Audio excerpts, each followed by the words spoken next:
Trabalho também ao senhor. Vamos continuar falando de Estados Unidos, mas muito mais ligado à política nacional. Um dos principais aliados do ex-presidente Jair Bolsonaro, o pastor Silas Malafaia, foi incluído na última sexta-feira como investigado em um inquérito que apura a ação de Eduardo Bolsonaro no exterior em busca de sanções contra ministros do STF e outras autoridades brasileiras. A investigação é relatada pelo ministro do Supremo, Alexandre de Moraes. O inquérito tem ainda entre os investigados Jair Bolsonaro e o jornalista Paulo Figueiredo, que também está nos Estados Unidos. Ele atua como braço direito de Eduardo Bolsonaro lá. E agora eu converso com o próprio, com Silas Malafaia, sobre a sua inclusão no inquérito da PF. Muito bom dia, pastor. Desculpa, a gente te deixou esperando aí um tempinho, a entrevista se prolongou, mas eu já começo agradecendo muito a sua sempre disponibilidade aqui a conversar com Metrópolis. É sempre muito importante que os jornalistas tenham acesso, né, a, enfim, todo mundo que seja importante aí de falar. Obrigada, viu? Nada. Bom dia, Natália. Bom dia a todos. É um prazer, uma alegria estar aqui com vocês. Perfeito. Pastor, bom, vamos começar com o básico, né, do começo. Como o senhor recebeu, né, essa inclusão ao inquérito? A gente recorda que o senhor, num primeiro momento, quando falou, disse que ficou sabendo, né, pela imprensa que não foi avisado diretamente. Então, eu queria que o senhor abrisse a nossa entrevista falando sobre como foi receber isso e como como o senhor vai acompanhar essa situação aí de perto. Bem, primeiro que a imprensa oficial de Alexandre de Moraes chama-se Globo News, ou da Polícia Federal de Lula, que vazam a notícia para quem eles bem entendem, sem que a pessoa que está sendo envolvida na questão seja avisada. Até hoje, eu não recebi absolutamente nada. Soube pela Globo News, e a Globo News não ia jogar isso de maneira louca, porque seria uma fake news monstruosa para eles. Eles afirmaram em alto e bom som, com exclusividade, pastor Silas Malafaia está sendo investigado. Investigado por quê? Vamos lá. Obstrução de justiça, coação no curso do processo, organização criminosa, abolição violenta do Estado democráticos, sanções internacionais contra o Brasil, etc, etc. O que eu tenho a ver com isso? Absolutamente nada. É mais um modus operandi do ditador da toga Alexandre de Moraes de calar opositores. Deixa eu dizer uma coisa para vocês. Em toda a história da humanidade, regimes, ok, que são antidemocráticos, sejam eles de qualquer origem, Hitler, né, com o nazismo, o comunismo da União Soviética e o comunismo hoje da Coreia, de Cuba e da China hoje, prendem religiosos, cerceiam liberdade, né? As nações antidemocráticas, como a Nicarágua, que prende freira, bispos e padres da Igreja Católica, eles sempre vão chegar nos religiosos. É um modus operandi de quem trabalha em cercear. A coisa mais incrível de tudo isso eu venho denunciando há 4 anos Alexandre de Moraes. Mais de 50 vídeos que eu publiquei e todas as manifestações que eu coordeno, eu denuncio, baseado na Constituição, não apenas uma bravata, os crimes de Alexandre de Moraes. Então, nós estamos vivendo no Brasil uma coisa seríssima. Como no Estado democrático de direito se coloca o crime de opinião? Alexandre de Moraes institui o crime de opinião no Estado Democrático de Direito, gente. O artigo 5º, inciso 4 da Constituição diz que é livre a manifestação. O artigo 220, parágrafo 2º da Constituição diz que é vedada a censura. Bolsonaro está em prisão domiciliar porque abriu a boca e falou. Isso é uma vergonha. Os ministros do STF, segundo o artigo 102 da Constituição, foram feitos na principal função zelar pela Constituição.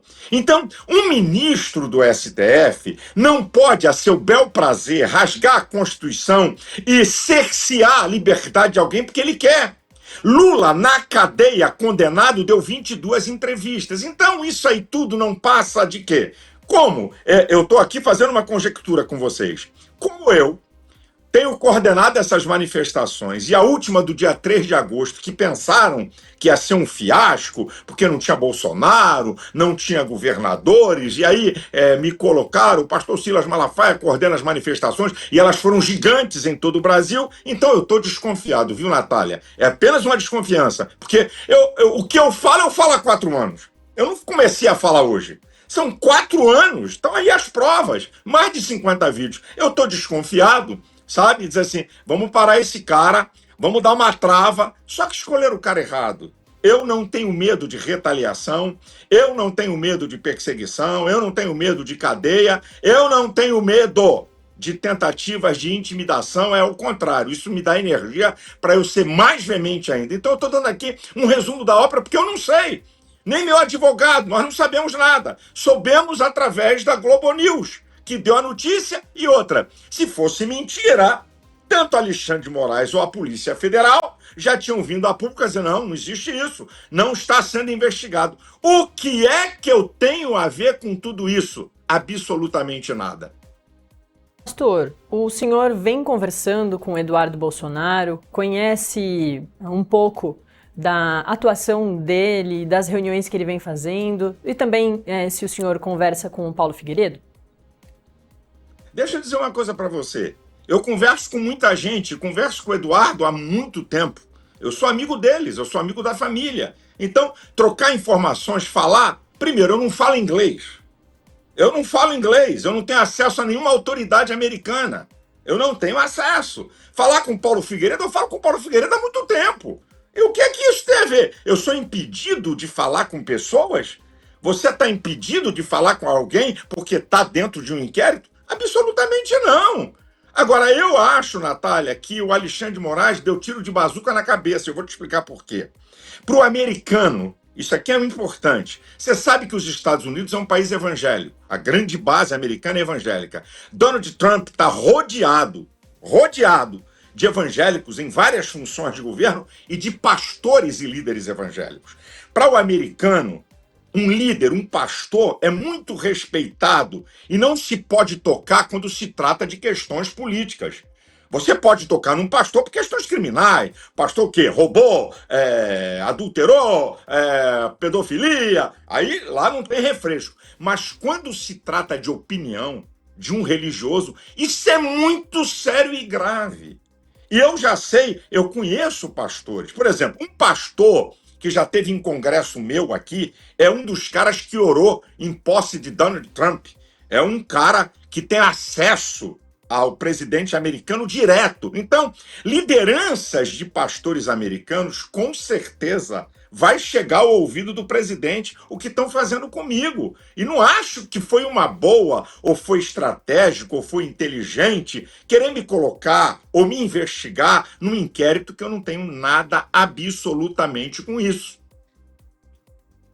O senhor daria nomes desses outros pastores de fora, né, aqui do Brasil?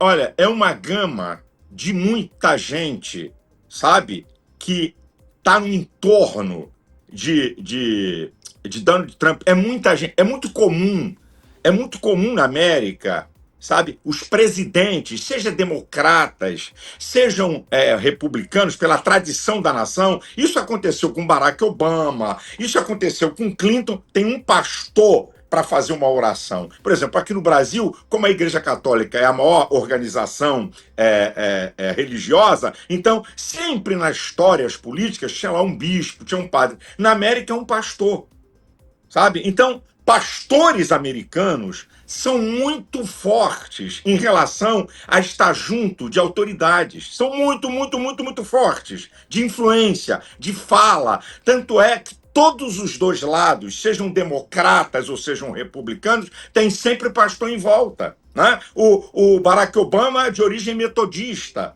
para você ter uma ideia. Uhum. Então, eles têm um envolvimento, e o Partido Republicano é mais forte ainda em relação aos evangélicos do que os democratas. É diferente do Brasil. Por exemplo, no Brasil, você tem, na direita, 80% dos evangélicos, ok? Que apoiam. E você, por exemplo, no Brasil, eu digo para você, 90, eu vou dar, eu estou achando legal ainda o que eu vou dizer, 98% da liderança evangélica grande apoia a direita. Já nos Estados Unidos isso muda um pouco. Existem líderes grandes na América, evangélicos, que apoiam os democratas, sabe? É muito diferente a cultura americana da cultura brasileira. Então, é uma gama de gente, de vários pastores e lideranças de pastores que eu nem conheço, muitos deles, conheço por nome, T.D. Jakes e vai por aí afora.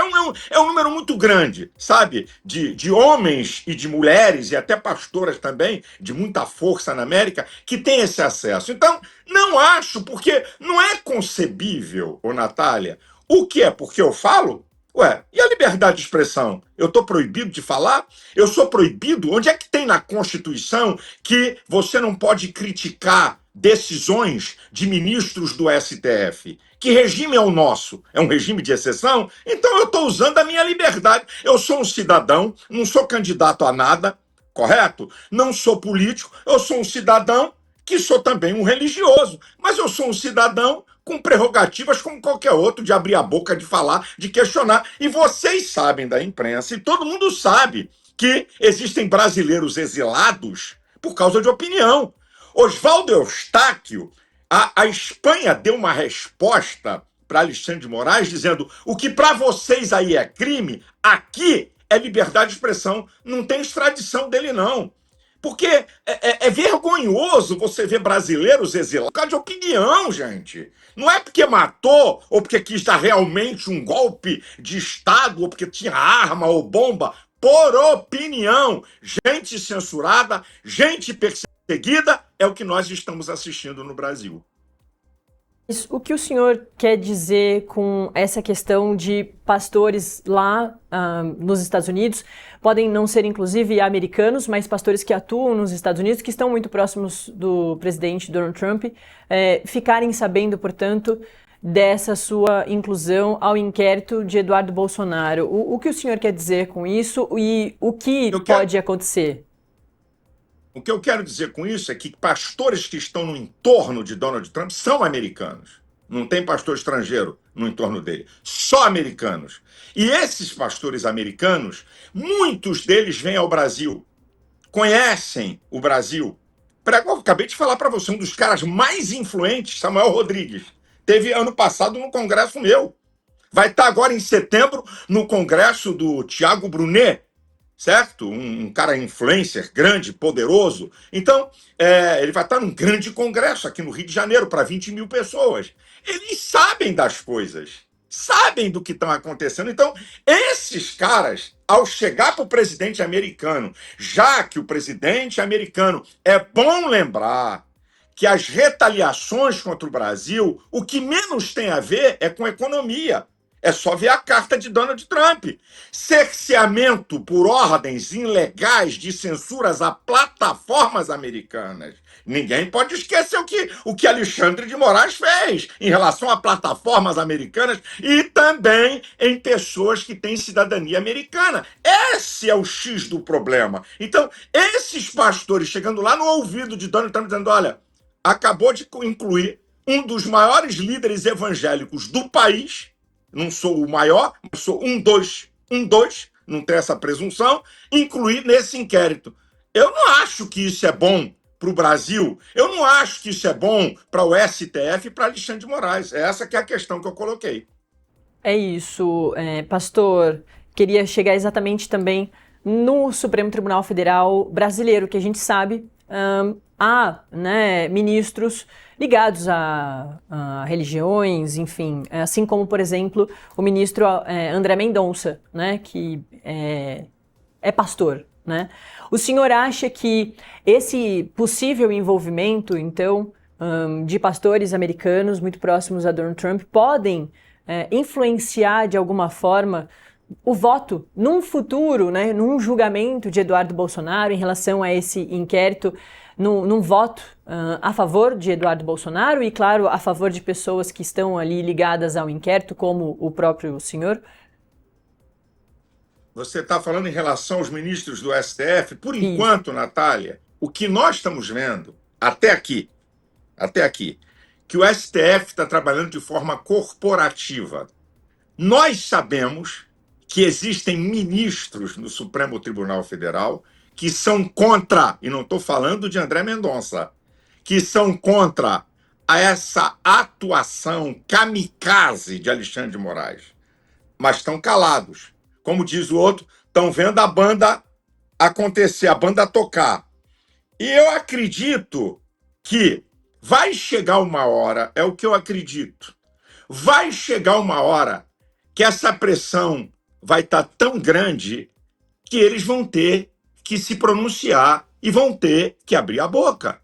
Porque, pare para pensar, se o Brasil, isso aqui é sério, o chefe da OTAN, Organização do Tratado do Atlântico Norte, a cooperação militar dos Estados Unidos com a Europa.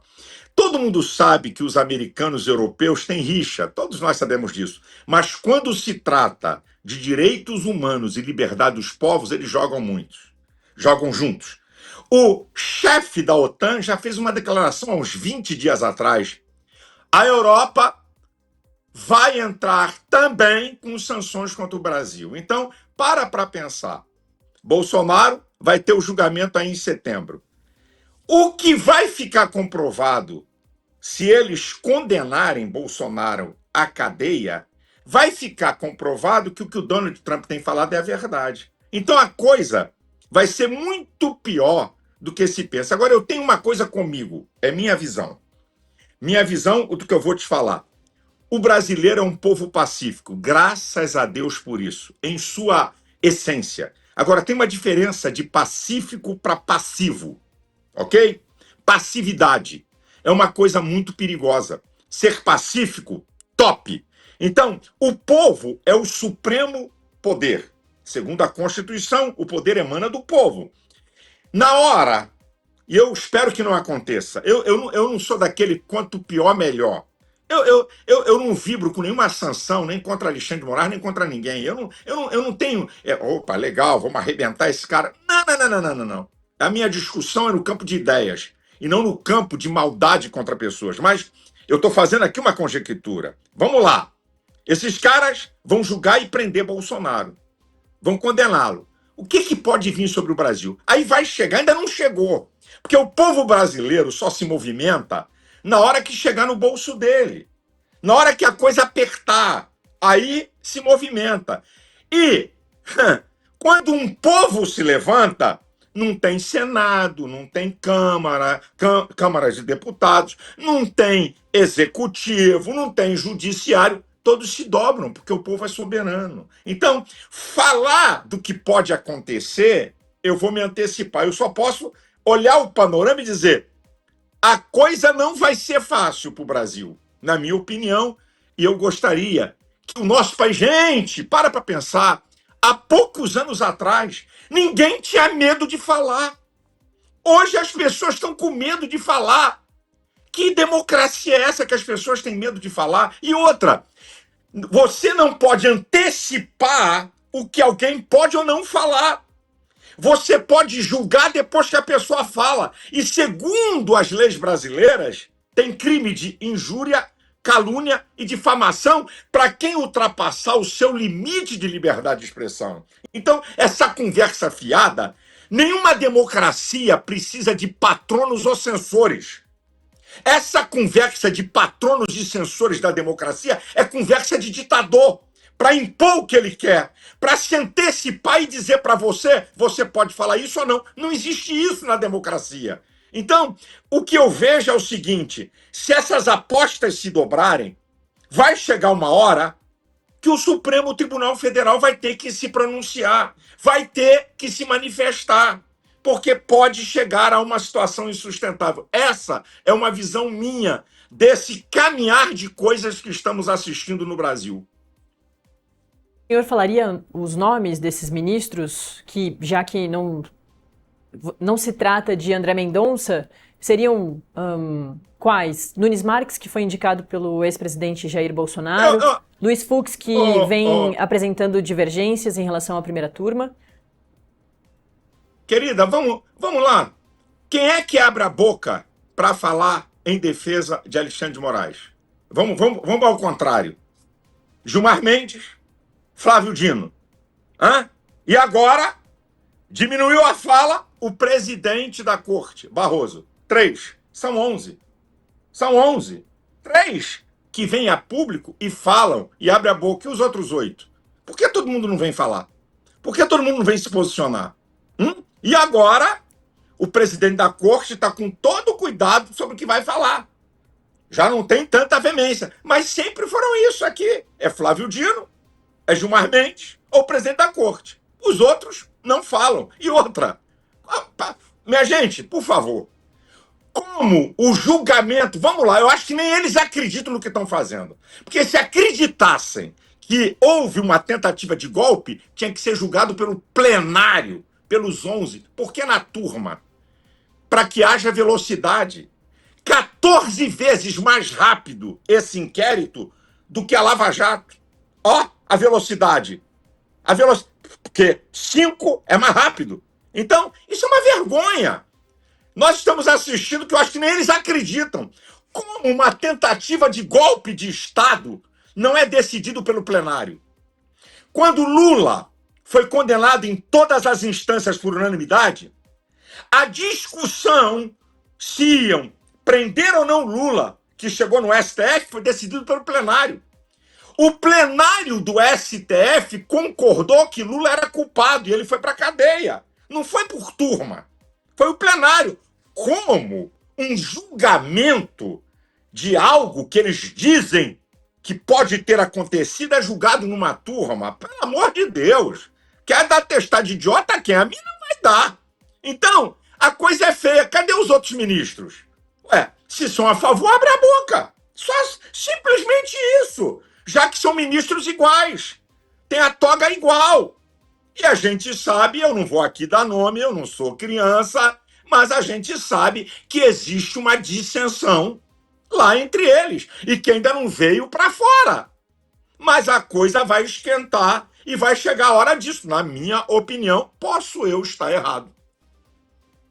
Também, com a sua fala, não é uma pressão para que esses ministros falem, é simplesmente uma reflexão que o senhor faz. Perfeito. Quem sou eu para... Eles são autônomos. Eles têm muito poder. Eles falam a hora que querem. Eles têm poder para falar. Tanto é que o meu último vídeo, certo? Da perseguição política religiosa, e agora, STF, é o vídeo que eu publiquei ontem. Eu chamo nominalmente os ministros e pergunto: Gilmar Mendes, decano, presidente, futuro presidente, Fachin, eu vou chamando um por um. Qual é a opinião de vocês? O que é que eu, como um líder religioso, tenho a ver com o inquérito? Porque eu falo? Porque eu opino? Porque eu digo que Alexandre de Moraes é um criminoso e mostro os artigos da Constituição que ele rasga e as leis ordinárias que ele não obedece? Então, onde nós vamos parar? Eu chamei um a um, eu cito o nome de todos. Agora, eles são muito independentes. Você acha que eles vão depender da minha fala? Eu é que vou pressionar? Não. Eu acho que quem pode pressionar qualquer um, Senado, Câmara e STF, é o povo. Esse sim, esse é o supremo poder de uma nação. Pastor, então antes da gente encerrar, vamos falar de 2026? O senhor sempre está no foco, se coloca dessa forma, né? Não trabalha escondido nos bastidores, conversa com muita gente, trabalha nos bastidores, mas o que eu quero dizer é que está sempre se colocando à disposição, está sempre falando, né? É um personagem principal, por exemplo, de um documentário recente da Petra Costa, do Apocalipse nos Trópicos, da Netflix, e eu vi muita gente, inclusive depois de assistir ao documentário, das pessoas falando, mas por que Silas Malafaia não se torna esse grande candidato à presidência da República, por exemplo, em 2026, já que Jair Bolsonaro está inelegível? Por quê? E se o senhor tem essa vontade de sair a alguma vaga aí que vai se abrir, a gente vai votar para senador, para deputado, enfim, para governador e também para presidente. Eu vou te dar, Natália, a minha visão disso. Quando você pertence a um partido, você é parte da sociedade. Partido político, parte da sociedade. Eu não sou de parte, eu sou do todo.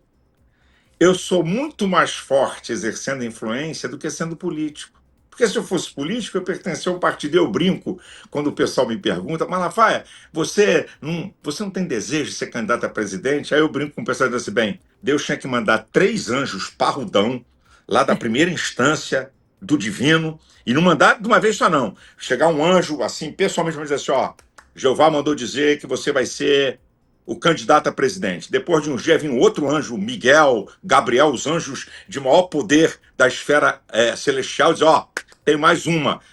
E fazer igual aquele filme do Gênio da Lâmpada, e os anjos disseram assim, faça 3 pedidos aí, de coisas como sinais de que é Deus que está falando. E acontecer, só para tu ver o nível da brincadeira para mim ser. Então, eu não tenho pretensão política de ser absolutamente nada. Agora, pretensão de influenciar, isso sim, sempre tive. Para você ter uma ideia, eu estou há 45 anos na televisão. Quando a televisão tinha força, eu sou um dos pastores mais antigos da TV. Eu sempre me posicionei. Quem me acompanha há 45 anos, eu sempre tive posicionamento, não apenas de falar amém, vamos ler a Bíblia, glória a Deus, não, mas de sociedade. Isso é, de cidadania, que a Bíblia me dá o direito desse exercício. A Bíblia não condena a cidadania terrena, Jesus falou disso, o apóstolo Paulo. Eu sempre marquei posição. Nesses 45 anos. Agora, nesses últimos 8, 10 anos, com o advento das redes sociais, houve uma mudança de eixo, eu continuo. Então, o meu papel é exercer influência. Eu não sou candidato a nada. E outra, quero te ser bem franco, a política é terrivelmente dinâmica. Uma verdade hoje, amanhã cai. Ainda não podemos dizer que Bolsonaro é carta fora do baralho. Ainda tem água para passar debaixo dessa ponte até a gente chegar lá em 2026 e dizer assim, ó, não vai ter jeito. E outra, quero lembrar a todos aqui, Lula preso um dia antes do encerramento do prazo dos partidos apresentarem seus candidatos, repito, um dia antes é que Lula liberou para dizer o nome de Haddad. Porque Bolsonaro, que ainda não teve condenação nenhuma, que ainda não foi julgado, que ainda tem água para rolar, por que ele tem que dizer que A ou B ou C vai substituí-lo? Eu estou te dando aqui, pode consultar, um dia antes do encerramento do prazo de candidaturas, Lula já preso e condenado, foi que ele liberou o nome de Haddad. Então, por que eu vou me antecipar aqui para dizer que é A, B, C, D, G, E, F, H? Eu vou aguardar, esperar as águas passarem debaixo da ponte para no tempo certo dizer, ó, agora está na hora, vai ter jeito, não vai ter jeito. E você viu aí a fala do Carlos Bolsonaro, com a indignação dele, de governadores da direita, ao assistirem tudo isso, e a maioria, ó, caladinho, como que esperando a carniça de Bolsonaro para ver se come. E eu estou de olho nisso, e na hora certa, vou abrir minha boca, eu já tenho dado alguns pitacos, mas estou aguardando a música ser tocada toda para eu poder me posicionar. Então, pastor Silas Malafaia, talvez possa até dizer a igreja evangélica, eu sei que o senhor não representa toda, né, é muito grande, mas não tem ainda um candidato de preferência para herdar a história e política de Jair Bolsonaro, Tarcísio de Freitas, Ratinho Júnior, Michele Bolsonaro, Eduardo Bolsonaro, não, por enquanto não vai dizer qual que é a visão aí da igreja para 2026. Natália, deixa eu falar uma coisa. A igreja não apoia ninguém. Quem apoia são os evangélicos, né? Você sabe, a igreja está acima disso. Eu nunca usei o nome da igreja para dizer que a igreja apoia A, B ou C, D, e tenho bronca se algum pastor dizer a minha igreja apoia. Nem o nome da igreja que eu sou pastor, eu digo que está apoiando candidato para presidente ou governador. Eu não uso isso. Eu acho que o segmento evangélico, tá? Que é muito diverso, que é muito grande, eu não sou o único, eu sou apenas uma pequena voz entre tantas vozes de líderes evangélicos, mas eu conheço profundamente o segmento evangélico. Profundamente o segmento evangélico. Tanto é que eu te digo, nenhum líder grande do movimento evangélico, nenhum líder hoje no Brasil, pode ser amanhã, um líder grande apoia a esquerda. Não tem um. Líder grande. Tem aí uns caras que falam aí, mas dá até pena. Não representam nada. Eu conheço quem é grande, quem é médio, quem é pequeno no mundo evangélico. Agora, eu vou te falar uma coisa que não é piada e não é brincadeira. Você sabia que Alexandre de Moraes me tornou unanimidade no mundo evangélico? Porque a coisa mais incrível é você atingir alguém que tem conceito. Por exemplo, muita gente não gosta de mim no mundo evangélico. Eu entendo isso. A unanimidade é burra, tá? Então, muita gente não gosta de mim. Mas olha, nesse episódio eu vi gente que não gosta de mim, gente que eu já bati no mundo evangélico, me defendendo. Ele conseguiu unir todo mundo evangélico em torno de um cara e me fazer ficar muito mais forte a nível de opinião e influência do que eu era. É isso que eu queria dizer para você. E vamos prosseguir, vamos ver até onde isso vai e até 2026. E um outro dado, hein? 2026, agora não dá esperar alguma coisa desse Senado só por pressão do povo. Agora, que nós vamos jogar pesado na escolha de 2 senadores de cada estado, isso eu te garanto que nós vamos. Nós vamos dar uma importância muito grande para isso. Pastor, posso só fazer mais uma perguntinha? É porque vão surgindo ganchos, Duas, aí a gente encerra. Mas o senhor falou na penúltima resposta de mudança de eixo, que a política é dinâmica, e também citou o presidente Lula na resposta. Eu não posso deixar, então, como jornalista, de pegar esse gancho e perguntar ao senhor se, num futuro, se houver mais uma grande mudança de eixo, o senhor lá atrás, né, nos primeiros governos Lula, teve uma proximidade com a esquerda, agora está próximo à direita, respondeu, né, que diversos setores da igreja evangélica estão próximos da direita, mas numa mudança de eixo, num mundo, né, a gente está falando aqui de exercícios hipotéticos, o senhor voltaria a se aproximar da esquerda? Obrigado por essa pergunta e essa colocação. A melhor de todas. Sabe por quê? A esquerda usa isso. Quando eu apoiei Lula em 2002, 23 anos atrás, não havia o discurso ideológico da esquerda. A esquerda não falava em aborto, a esquerda não falava em casamento gay, não havia direita, havia centro-esquerda e esquerda. É o que tinha. E nós apoiamos um evangélico de centro-esquerda na época, Antony Garotinho, que era do PSB. E quando o Garotinho não conseguiu ir para o segundo turno, nós decidimos apoiar Lula. E eu apoiei Lula e não tenho nenhuma vergonha e não escondo nada disso numa época que não havia debates ideológicos. Só que, com o passar do tempo... eu vou te dar mais um dado.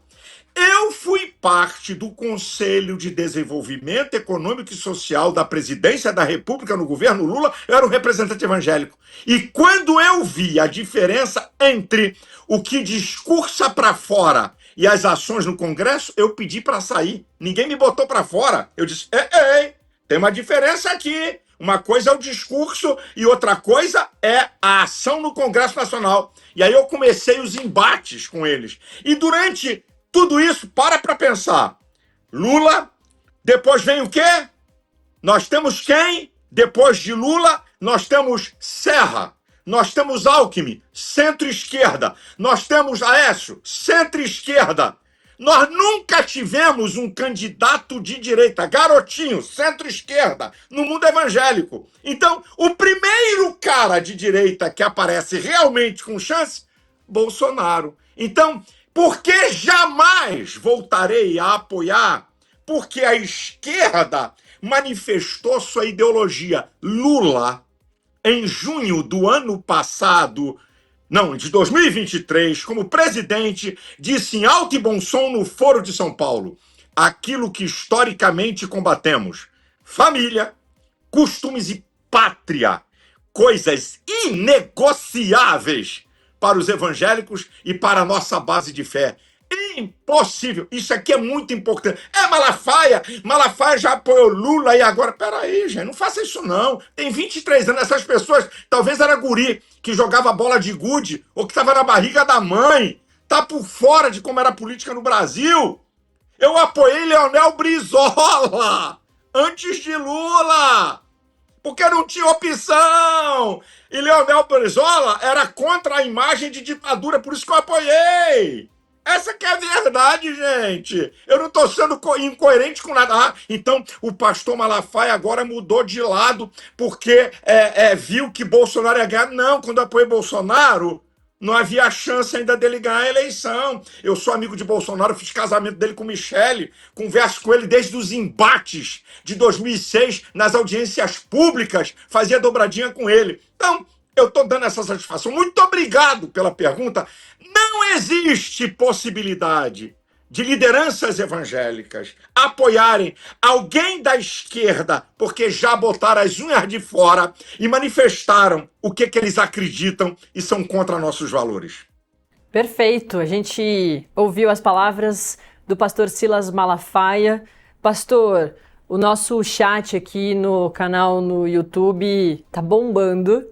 E eu sei que a gente, como jornalista, está fazendo o trabalho certo quando a gente vê gente chamando a gente de comunista e, ao mesmo tempo, chamando de conservadora, de extrema-direita. Aí a gente vê que está fazendo um trabalho sério. Ô, Natália, sabe o que eu acho engraçado? Deve ter aí.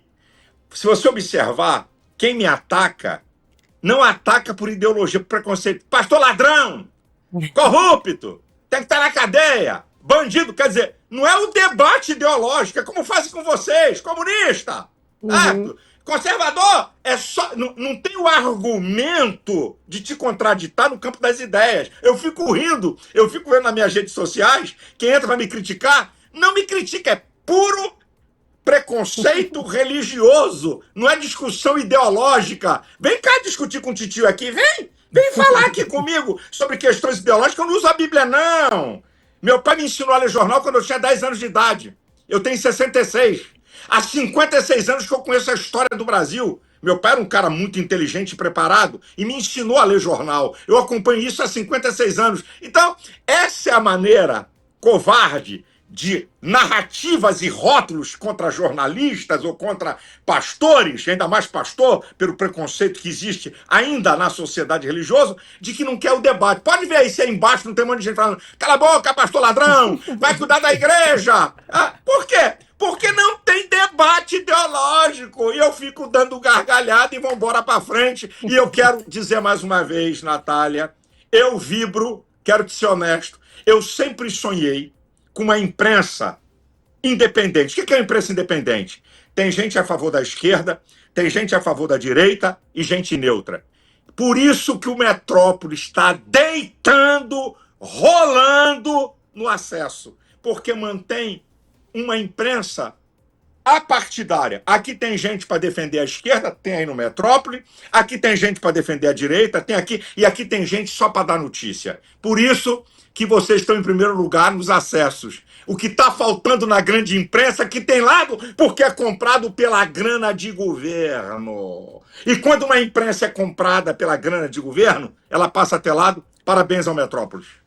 É isso. Pastor Silas Malafaia lembrou um dado muito importante que, de acordo com a Comscore, o índice, né, que revela aí os portais mais acessados, o Metrópolis é há meses o mais acessado mesmo do Brasil. Pastor Silas Malafaia, muito obrigada por mais essa entrevista. É sempre um prazer conversar com o senhor e até a próxima oportunidade.